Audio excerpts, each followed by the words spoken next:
समस्त को जय जगन्नाथ। एक एजुकेशन चैनल को आपण मानू समस्त को स्वागत। आज एक भिन्न धरणर वीडियो नहीं आमे आपण सम्मुख में आशा रखुछि आपण मानक भल पाइबा जारी रहिबो। तेबे चलंतु आरंभ करिबा। आम परिवेशर प्रतिटी जिनिस जीव जगत पाई बहुत मूल्यवान, किंतु अनेक समय रे आमे मनीष माने अज्ञानता वशतः एही मूल्य को बुझी न पारी एपरी काम करू जहा आम परिवेश पाई विपद है थाए। एपरी समस्या जेपरी न हो, परिवेश रे मिलुथिबा प्रत्येक जिनिसर मूल्य को आमे जेपरी समस्ते बुझी सही अनुसार ताकू ठीक भाव में व्यवहार करिबा एवं जीव जगतर कल्याण पाई काम करिबा, से दिगरे मोर यह एक छोट प्रयास एवं ताहा होछि जीव जगतर सुरक्षा पाई एक छोटिया प्रयास। आपण मानू समस्त को हाथ जोड़ी विनम्र निवेदन, ए वीडियो को भल भाव आपण माने देखिबे एवं हृदयंगम करिवे। आपण माने जानिथिबे जे कृषि कार्यर प्रथम सोपान होउछि मृत्तिका प्रस्तुति। आजिकाली ए मृत्तिका प्रस्तुति पाई लोक माने कोणलंगल व्यवहार करूछंती, पावर टिलर एवं ट्रैक्टर व्यवहार करा जाउछि। यह एक स्वागत योग्य पदक्षेप। कृषि कार्य ट्रैक्टर पावर टिलर व्यवहार करने फल लोक मैंने आउ बड़द रखु ना, फल बिल हिड़े घासर जंगल सृष्टि होउछि एवं परवर्ती मुहूर्त लोक मैंने से हिड़े थिबा घास को निया लगाउछंती एवं निया लगेबा फल कौन होउछि एवं आगामी दिन में कौन हेबो ताहा चिंता करूनाहांती।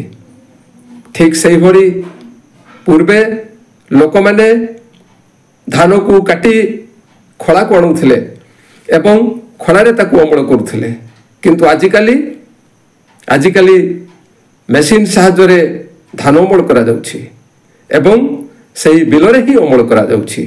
फलरे बिलरे कुटार गदा सृष्टि होउछि एवं परवर्ती मुहूर्त सेथिरे निया लगे दिया जाउछि एवं निया लगे देबा फलरे कौन असुविधा होउछि एवं केते मूल्यवान जिनिस आमे नष्ट करछु ताहा जानि पारुना। बिल हिडरे घासर जंगल सृष्टि हेबा फलरे जो समस्या होउछि ताहा हेला सेठी मूसा छपी रहुछि। मूसा छपी रहिबा फलरे से शस्य को काटुछि एवं शस्य अमल बाधा प्राप्त होउछि। केवल सेतिक नुहे, बिलरे घासर जंगल हेले सेथिरे विभिन्न प्रकार रोग पोक सृष्टि हेबो। आमर कृषि कार्य विभिन्न रोग हेबो एवं रोग हेले आपण माने जानिथिबे जे शस्य अमल बाधा प्राप्त हेबो। केवल सेतिक नुहे, घासर जंगल सृष्टि हेले सेथिरे साप रहिबे एवं साप रहिबा फल कौन हेबो ना कृषक एवं कृषि श्रमिक को से साप कामुड़ी पारे, जहा फल कृषक एवं कृषि श्रमिकर मूल्यवान जीवन नष्ट हो जाई पारे। केवल सेतिक नुहे, आमे जो बिल हिड़े थिबा घासरे निया लगाउछु एवं कुटागदे जो निया लगाउछु या फल विभिन्न प्रकार धुआं उत्पन्न होउछि एवं परिवेश प्रदूषण होउछि। केवल सेतिक नुहे, से हिड़े एवं बिलरे थिबा विभिन्न प्रकार कीट पतंग मृत्यु मुखरे पड़ुछंती, जहा फल खाद्य श्रृंखल उपरे तार घोर प्रभाव पड़ुछि। केवल एतिकी कहिले सरिबो नाही, या जोगु परिवेश संतुलन बाधा प्राप्त होउछि, जलवायु परिवर्तन होउछि। आमे जानिथिबा जे वर्षा दिने ବର୍ଷା ହୁଏ, କିନ୍ତୁ ଏବେ ବର୍ଷା ଦିନ ଅନେକ ପରେ ବର୍ଷା ଋତୁ ଯେଉଁ ଆରମ୍ଭ ହେଉଛି, ବର୍ଷା ଋତୁର ଆରମ୍ଭ ହଉ ହଉ ବର୍ଷା ଆସୁନାହିଁ, ବର୍ଷା ଡେରିରେ ଆସୁଛି ଏବଂ ଶୀଘ୍ର ବର୍ଷା ଚାଲିଯାଉଛି।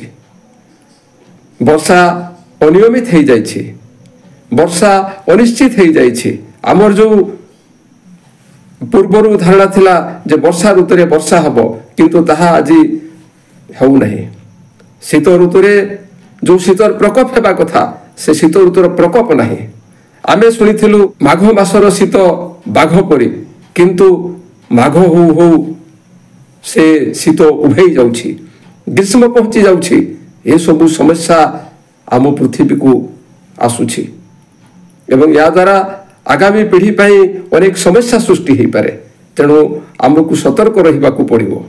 ଆମକୁ ମନେ ରଖିବାକୁ ହେବ ଯେ ଏ ପରିବେଶ କେବଳ ମଣିଷର ନୁହେଁ, ଏହାକୁ ଆମେ ଉତ୍ତରାଧିକାରୀ ସୂତ୍ରରେ ଆମର ପୂର୍ବପୁରୁଷଙ୍କ ଠାରୁ ପାଇଛୁ ଏବଂ ଆମ ପୂର୍ବପୁରୁଷଙ୍କ ଠାରୁ ଏ ପରିବେଶକୁ ଯେପରି ପାଇଛୁ, ଠିକ୍ ସେହିପରି ଆମର ପରବର୍ତ୍ତୀ ପିଢ଼ିକୁ ଆମେ ହସ୍ତାନ୍ତର କରିବା। ତେଣୁ ଆପଣମାନଙ୍କୁ ସମସ୍ତଙ୍କୁ ମୋ ହାତ ଯୋଡ଼ି ବିନମ୍ର ଅନୁରୋଧ କରୁଛି ଯେ ଆମେ ଏ ବିଲ ହିଡ଼ରେ ଥିବା ଘାସରେ ନିଆଁ ଲଗାଇବା ନାହିଁ, ଆମେ କୁଟା ଗଦାରେ ନିଆଁ ଲଗାଇବା ନାହିଁ।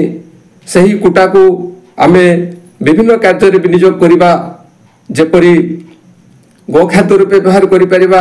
ଆମେ ଯଦି ବଳଦ ରଖିପାରୁନାହୁଁ, ଆମେ ଗାଈ ରଖିବା। ବିଭିନ୍ନ ଯୋଜନା ଅଛି, ସେ ମାଧ୍ୟମରେ ଆମେ ଗାଈ ରଖି ତାକୁ ଗୋଖାଦ୍ୟ ରୂପେ ବ୍ୟବହାର କରିପାରିବା। ସେ ଘାସକୁ ଆମେ ଜୀବଜନ୍ତୁଙ୍କର ଖାଦ୍ୟ ରୂପେ ବ୍ୟବହାର କରିପାରିବା ଏବଂ ଯଦି କିଛି ନ ହୁଏ ତାହେଲେ ତାକୁ ଆମେ ଖତ ରୂପେ ବ୍ୟବହାର କରିପାରିବା। କିନ୍ତୁ ଆମେ ସେ ଘାସ ହିଡ଼ରେ ନିଆଁ ଲଗାଇବା ନାହିଁ କିମ୍ବା କୁଟା ଗଦାରେ ନିଆଁ ଲଗାଇବା ନାହିଁ।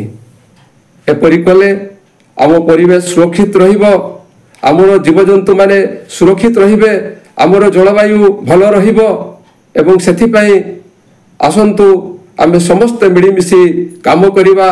ଯେଉଁମାନେ ଅଜ୍ଞାନତାବଶତଃ ସେ କାମ କରୁଛନ୍ତି ତାଙ୍କୁ ଆମେ ସମସ୍ତେ ମିଳିମିଶି ବୁଝେଇବା, ଲୋକମାନଙ୍କୁ ସଚେତନ କରିବା ଏବଂ ସେପରି କଲେ ଆମ ପରିବେଶ ଅତ୍ୟନ୍ତ ଭଲ ରହିବ ଏବଂ ଜୀବଜଗତ ଅନ୍ତତଃ ତିଷ୍ଠିଯିବ।